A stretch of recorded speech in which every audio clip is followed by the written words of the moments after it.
है, लेकिन अब करिएगा क्या? अब जितना सोच सकते हैं उतना ही ना बोलेंगे।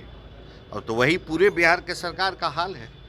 इसलिए राज जो है पूरी तरह से एकदम छितराया हुआ राज हो गया है। इस पे कार्रवाई नहीं करनी चाहिए नीतीश कुमार को? नीतीश तेजस्वी कुमार यादव से को? पूछिए क्या कहना है उनका सेना के बारे में, उनकी राय क्या है। उनके मंत्री तो ऐसा बोल रहे हैं। उनके जितने सहयोगी दल हैं उनके सबके मुखिया से पूछिए राय क्या है, ये भी तो उनसे पूछिए।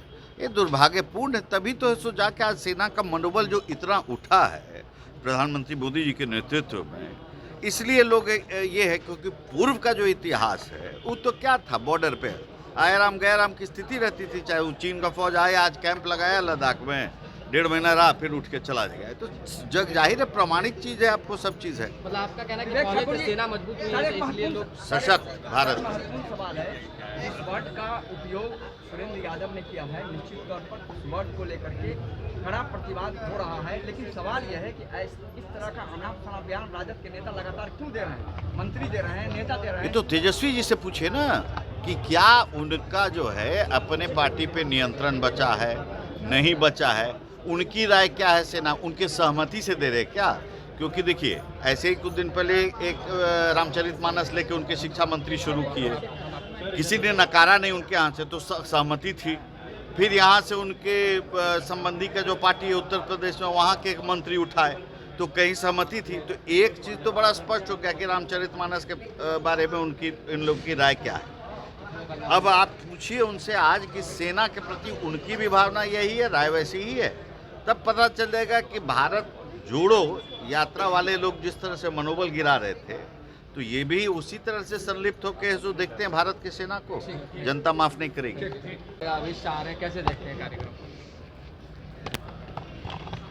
विपक्ष का ये है कि अमित शाह आ रहे हैं, बीजेपी वाले लोग डरे हुए हैं, इसीलिए अमित शाह आ रहे हैं। बीजेपी डरे हुई है, हाँ।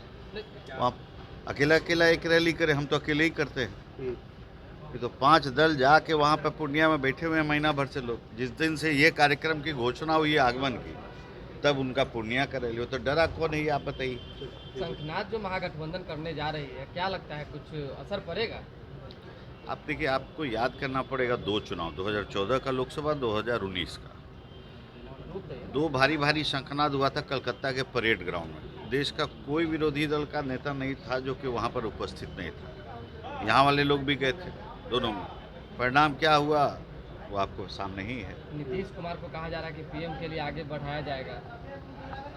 उनका काम है, जनता के दृष्टिकोण से राजनीतिक लाइबिलिटी। मुख्यमंत्री जी कह रहे हैं कि 100 सीट के नीचे सिमटा देंगे इस बार बीजेपी को। भाजपा को 100 सीटों के नीचे समझाने की बात हो रही है। कहीं ना कहीं रणनीति बन रही है, तो इससे लॉस होगा क्योंकि सारे दल जो है एक साथ और आप लोग जो है हम अकेला आपको क्या पड़ गए। बोले, और ऐसा सिस्टम हम क्या बोले आपको, 14 और 19 में कलकत्ता के परेड ग्राउंड में पूरे देश के विपक्ष के नेता जुटे।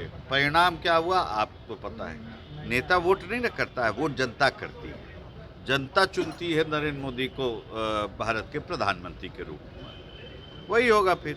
विवेक जी, एक अंतिम सवाल है। आप लोग सेना का मनोबल बढ़ाते हैं, बिहार सरकार में मंत्री हैं, उन्होंने